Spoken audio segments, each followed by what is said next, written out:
Oh, good morning. Monday morning. Look at the paw prints. So that means the grass is wet. We haven't been getting any wind, and we haven't really been getting any sunshine either, because that smoke has rolled back in. Seat of the bike is all wet. Not very fun. Hard for the crops to get dry, get cured down. It's just not happening. So we have been struggling away, getting some peas off. We almost got a quarter done. She's got 100 and some acres done over there. So we'll probably work at that again today. Quick recap of last week, because I didn't put out any videos. Dad and I and Emmy, we ran to town, or not to town, we ran down to my buddy's place there on Westlock. We picked up a trailer load of those totes. So there's 24 totes on there. We use those totes for putting the molasses in for the livestock feed. And the reason we run down to Westlock to get them is because my buddy gets them all for their ex-restaurant totes, so they're not from the oil patch. So we know that there's nothing harmful in them. They had like cooking sherry or cooking oil or something like that in them. Soy sauce. Or they were, anyways, they're all good totes. We know that they weren't full of chemical. And then early last week, we didn't do a whole bunch either, but when we got back over the weekend, we took the swather and we went north of town and we cut that canola. That took kind of all of Saturday, I guess. And then yesterday we got it back and I started cutting some canola around home. And Corey's been, like I say, she's been out. She gets 2 or 3 loads, 4 loads, whatever it is, just enough to keep the dryer going. And then pretty soon that field will be done. We also got a radiator issue here. This radiator's got to come out today, got a hole in it. And so we'll get that out. Dad said it was leaking. Get that unhooked, take it out, take it to town, get it fixed. It's also fixing on the dryer right now. That chain fell off the agitator. So we'll get that together and get it going and start the dryer. All right, well, up here by the old wheat field, and no BSing around here. I think this wheat might be dry. So it's not, it's not overly dry. It's not gonna be, it's gonna be 11 or 12, but there's a good chance that it's like 15. So I'm gonna grab a few heads and take them down. Let Papa take the old teeth crunch check. He's pretty good with that. He can pretty much tell you the moisture of the grain just by looking at it. And if he crunches it between his teeth, he can be just as accurate as the old 919 moisture tester.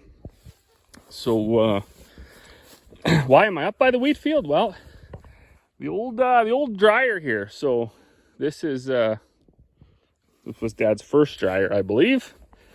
I've come to rob parts.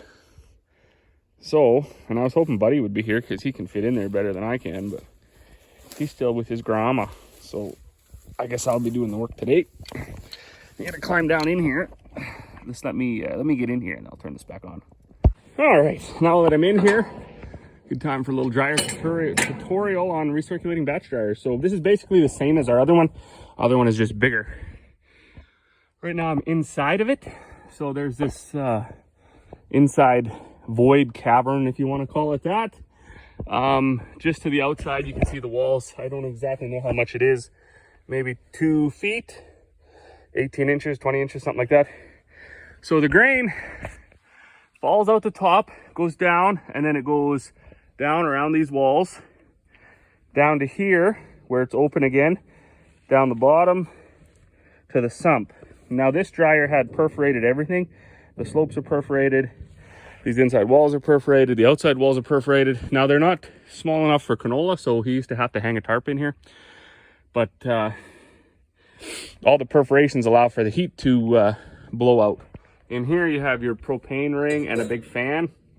You fire that up, shoots, lights up that propane ring, fire shoots out into this void, and then the heat just goes everywhere. It goes up and out and down and all over the place. And it just recirculates in here until it's dry. Why am I in here today? Well, there's this big gear here that goes round and round and round, driven by this gearbox. And there's a couple of guide wheels here. I already took this one out. I'm going to take the other 2 out. So on our other dryer, and fortunately for us, they're exactly the same. The bearing seized up in here, and that guide stopped turning, so it actually wore it out. And then it allowed this gear to go crooked. See how it moves now because there's no guide in it. And then the chain fell off. And then that made the agitator stop spinning. So you're not getting the efficiency of that agitating going on. Now they still make these batch dryers. You can buy 1,000 bushel ones. This was like a 200 or 250 or something, 300, whatever size that was in that range. The one we have down there I think is 500, so double the size of this. We would like to get a bigger dryer at some point, but we don't have a big enough truck to unload a recirculating batch dryer. So we'd have to set it up to unload maybe into a bin or something to be able to unload the whole thing at once. We'd have to unload it in 2 stages, which is, I mean, it's doable, but it's just that it's that thing, another step. But mostly what you're seeing now, people are switching to continuous flow dryers. That's probably where we'll head to next. But geez, we were really banking on a year like last year where we only had to dry 5 or 10 loads. Last year we dried I think 5. This year we've dried 5 already, or 6 or whatever they've dried, and we'll dry that much more at least. So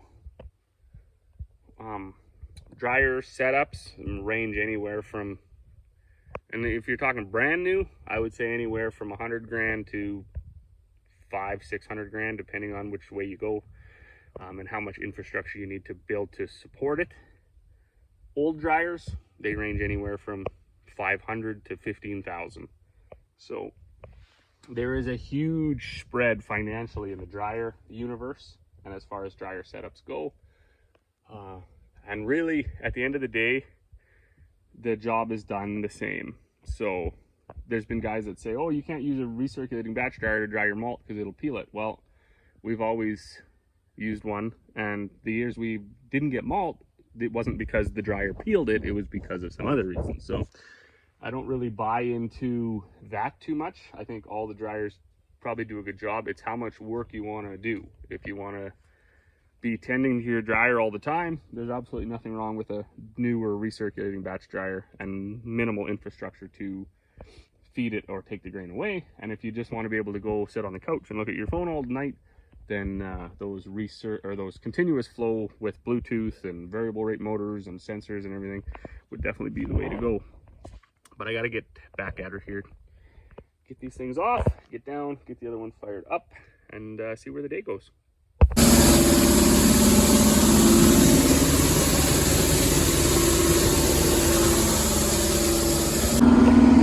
Well, good afternoon. I don't even have the watch on. I don't know why I just looked at my wrist. Trying to get upwind from the tractor. That old Screaming Jimmy there, that is a loud, loud beast. He lives his life on the auger now. There is a loader for him, but yeah, certainly not as handy as that telehandler. So, another load of dry peas going in the bin. Should fill this bin up. Load in the dryer. We got the dryer fixed this morning. Plus there's another load to go in the dryer after that load already off. The wind is starting to blow and it's hot, and the sun is trying to get out somewhere through the smoke and the haze. We'd be really appreciative if the sun could shine for a while. What we're seeing here the last couple days is the humidity is so high and there's no sun to burn it off. It actually gets tougher as the day goes on. It doesn't even get drier even though it's hot. So that hasn't been helpful as far as combining goes. We took peas as high as like 21.7 and as low as about 18. So the load in the dryer I think was probably 18. So I'm not sure what we're going to do this afternoon. When I went to get those dryer parts in the wheat along this wheat field here, just over there behind these bins, that's our boneyard. I grabbed some wheat, and I don't know, it's probably not 14 or 13.5 or even, you know, it's not under that dry, but I bet it might be around 15. So what we're thinking is it might be wiser to switch to the wheat and give these peas a little bit of time to cure a little more. One of the things about it is the peas aren't ready. They're not ready just because they're not dry. They're not ready because the crop isn't even ready yet. They haven't been down long enough and cured down. And that's one thing that we were kind of skeptical about going to get our cereals earlier on last week, was while some of them did look dry and the tops of the cereal heads were dry and crunchy, as you went down that head to the bottom where it dries from the top down, some of those were quite plump and they weren't ready. So I don't know what we'll do here. We're gonna do something though, I think. We're either gonna go back and take another load of peas, or we're gonna put our straight cut header on and maybe come and do this bit of wheat right out here in front of the bin. But we'll see when we get there anyways. All right, well, dryer is dry, so we gotta get that cooled down. Another load too dry. A little bit left in this combine from last night to be unloaded. Corey and Emmy are fueling up that combine. We're gonna put the straight cut header on it. We're gonna go take a buzz on our wheat. Just finished the morning, well, it's afternoon now, but checked the oil, coolant, blew out the engine, the engine filter, air filter. That's one thing that I do got to admit I didn't give too much thought to in my life, was the importance of keeping that engine air filter clean. So, and then once we started thrashing these dusty peas, and we've had these really warm, hot, if you will, starting in August, and it's really dusty, and the grain is dusty and everything else because it's so dry. I've been paying a lot more attention to it. Normally we don't have that issue. Normally the stuff coming out the back of the combine is like silage. It's wet and gross and snowing, and there's really no dust to speak of, so your engine air filter never gets dirty. It's a new one for us. Well, good evening. I don't even know what time it is. Maybe I should stop and look here. Okay, it's 5:30. So I just got out here with the 9750 and the straight cut header into this wheat, and Corey's flying at her. Not the best wheat crop. We're just trying to gauge if there's anything to bale. So this is what is left behind our rotary combine. I would say that's with the chopper off. So that's dropping straw behind the rotary. I would say that there's probably nothing to bale, unfortunately. And we're, this year, we're not going to be able to grab our conventional and come out here because we want to go get those peas. So most likely what's going to happen here is, look at that dirt. It looks so nice this time of year. Otherwise it's just absolute trash. Normally, or in a different year or whatever, we'd go grab that conventional and we'd put it out here because it would make quite a nice windrow. I don't know if there's even enough to get here. Probably not. But I see the survey dude was surveying. I don't know why they always do that too. I mean, I have no problem with advancement and oil and gas exploration. I have no problem with it at all. But when they come and they put a bunch of sticks out, like out in your standing crop, when they know you're going to be harvesting within the next week or two, could they not be smart enough just to hold off 1 week? Because, anyways, we got them all picked up and set aside, and I don't even know if there's a proper procedure if you're supposed to put them back. I'm not putting them back. They can sit there in a pile. Anyways, I'm gonna wait for her to get back here, hop up. Not the best crop, but not the worst crop either. Earlier this spring, I was really discouraged when I watched this come up. Like head in your hands, wondering what could have went wrong. Why did it come up so uneven? Why did it come up so with like no vigor? We had done those tests. We had really good germ. We had good seed. It was all #1 wheat, so it had no impediment from last season. It was all really good, and yet it was just atrocious. Now, it did even itself out over the course of the growing season, but just by the way that the crop came up, we knew that we weren't in for a bumper crop. Not on the wheat side anyways. The barley still looks really good out west.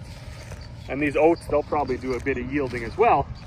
But the wheat is going to be, I expect, under 50, although she was surprised that I only made this one round and I was already right full. I don't exactly know what a 9750 holds for bushels. Also, I'd be curious to know, there's quite a few people watching here now, farmers. I'll say it, John Deere does not have the best thrashing technology. They haven't for decades. But what's the best combine? Because we're gonna be upgrading. There's gonna have to be an upgrade. I don't like this machine. I don't know what's squeaking in there either. I think it's something to do with the reel. But I don't like the rotor. I don't like the rotary style of it. You know, I was told last year by a guy they don't load even. So I was climbing around here. I only found 2 seeds in about a 2 square foot thing. But of course, it's not a bumper crop either. So we got our concaves tightened down right to about 1. Rotor's running at about 1,000. Fan speed's about 1050, 1100. And we do have Sunny Brook concaves in there, the wheat cereal one. So I don't think there's any more adjustments to be made for any losses, but I still don't think it's the best machine.